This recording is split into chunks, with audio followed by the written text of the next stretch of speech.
What is a clear sign of you getting older? Your address book includes many names of people who are either dead or you haven't heard from in years. Note, as I commented further down this thread, the address book referred to is my grandmother's from when she was alive. It's interesting to flip through the pages and see that most of the entries were crossed out by the time she died, meaning, all those people are dead too. Not caring about the things that used to bring you joy when you were younger. I used to really be into video games and nowadays I might play my PS4 like once a week. Same thing with anime, I can get through one episode of a show I like before I get bored and move on to something else.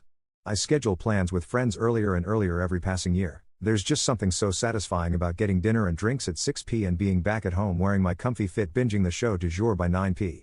I feel like I forget the littler details or something someone mentioned in passing a little more than I used to. It's an odd feeling, and I don't know if it's due to age or just mental. So, here are a few positive signs of aging. You recognize something is a dumb idea before you do it. You handle your own clean up your own mess, rather than leaving it for someone else to deal with. Your immediate desire or impulse doesn't obscure every other factor when making an important decision. There are more, but you get the idea. Getting excited about nesting things, home projects, yard work, decorating for holidays, new furniture. Also, when you start congratulating your friends when they get pregnant versus the feeling of panic. When you're having and get a cramp. When it takes longer than 5 seconds to stand up. When you stop caring about having flashy rims. When you hear kids talking and it sounds like they are having a stroke. The realization that every single person you interact with that you think is around your age is actually younger than you, the cashier at the grocery store, your coworkers and even supervisors, the CSR you talk to on the phone, the random people you strike up a conversation with on the bus, your kids' teachers, etc. They are all younger than you. Not having patience for all the bullshit anymore. Inane conversations. Unnecessary excitement about regular things. Excitement in general becomes a waste of energy. Just let me live in peace, that will be enough for me. You make all the sounds that you used to while having, but when you get up from a chair, when you're on the floor, you look around to see if you need to do anything else while you're down there, since you'll be there a while. What disgusts you the most about today's society? In the US at least it feels hopeless right now to get a decent job with good pay and benefits more so than I can remember in the last 10 years. It's almost as if we never actually recovered from the pandemic and people wanted to get back to normal so badly that we just did, without actually fixing anything. So now both the phrases nobody wants to work and nobody is hiring are both true at the same time. The oversensitive nature of current society. The crass nature that people lack common decency. People can't hold a real intellectual conversation anymore without feelings being hurt, overanalyzing everything to see if it's offensive. Younger generations such as my nieces and nephews refuse to learn a trade. They won't even bother to see how to fix something but instead spend quadruple to have someone else do it. How people aren't realizing with everything can be delivered we're coming more to a sheltered living as a society. People really don't want to go out and do much anymore. Sorry for a rant but current days trouble me and how the future will look. The fact that no one is allowed to enjoy anything. Whenever anyone shares something that brought them joy, like a movie or a book or something, rabid fans or haters come after them for not being a real fan or harass them with their own criticism about the thing. Let people enjoy things. As long as it's not hurting anyone, who cares? We're all just miserable little insects on this stupid space rock that will have only existed for a second in the grand scheme of space-time. Let people have their moment of joy.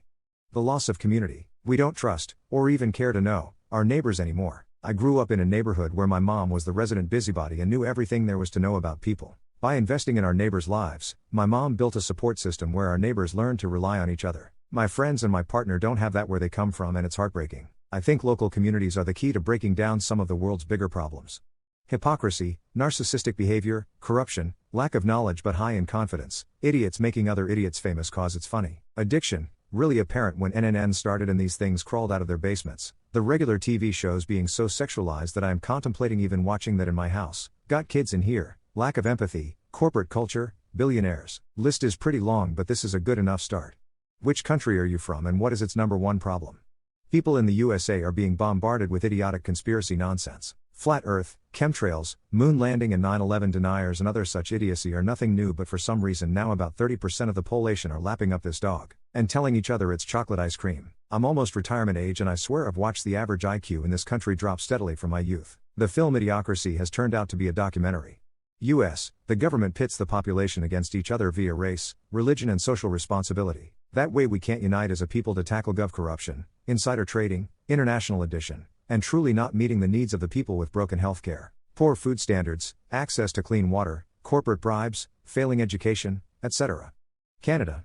Healthcare. I used to brag about our system and how it was free, but currently we have a major doctor and nurse shortage. If your doctor retires, you don't get a new one. No one is accepting new patients. If you do have a family doctor, you probably have to wait 2 weeks to get an appointment. Trying to book an appointment during office hours is next to impossible. I typically have to call 10 to 20 times just to book the appointment, and then they might fit me in a few weeks.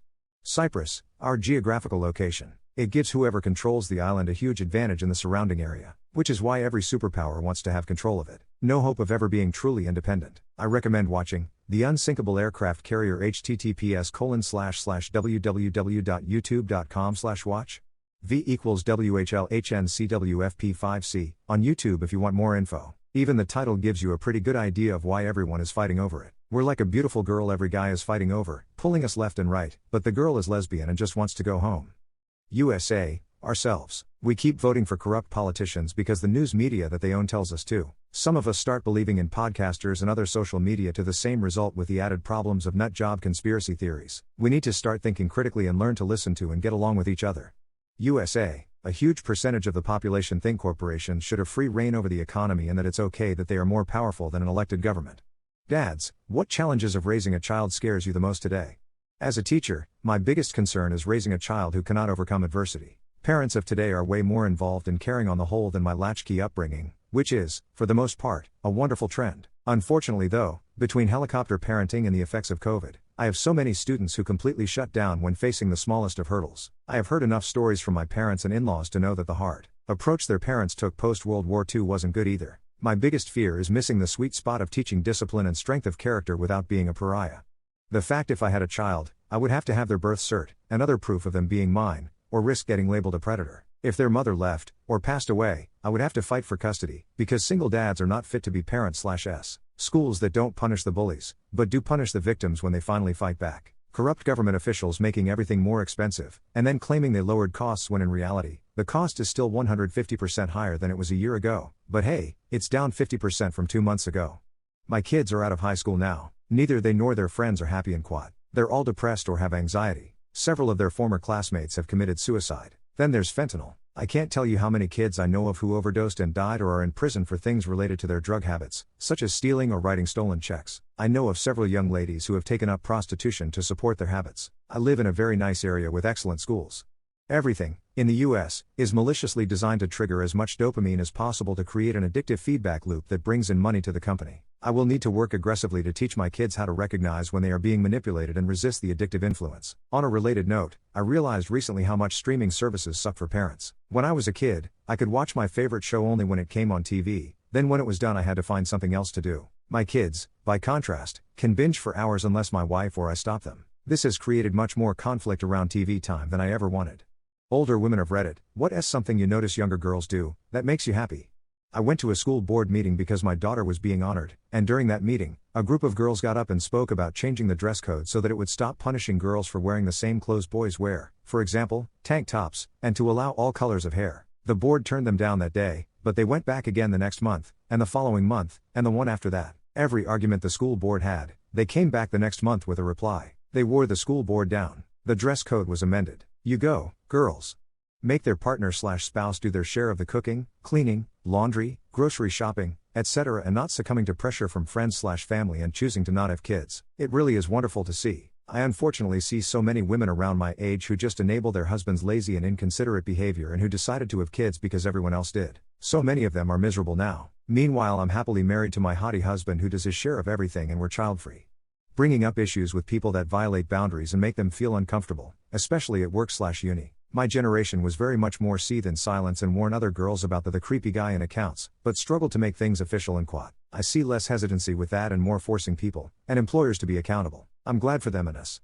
Being socially aware, being able to have fun with how they dress and express themselves. I was a teen in the mid-2000s, and while it was hardly the 1950s, people were much more conformist in dress, though most would say otherwise. We were. You either follow the preppy/Paris Hilton look, or you dressed exactly like all the punk/emo kids, otherwise you were a poser, and being politically and socially aware wasn't cool. And quad. It was cool to not care and not try. I'm glad that's changed.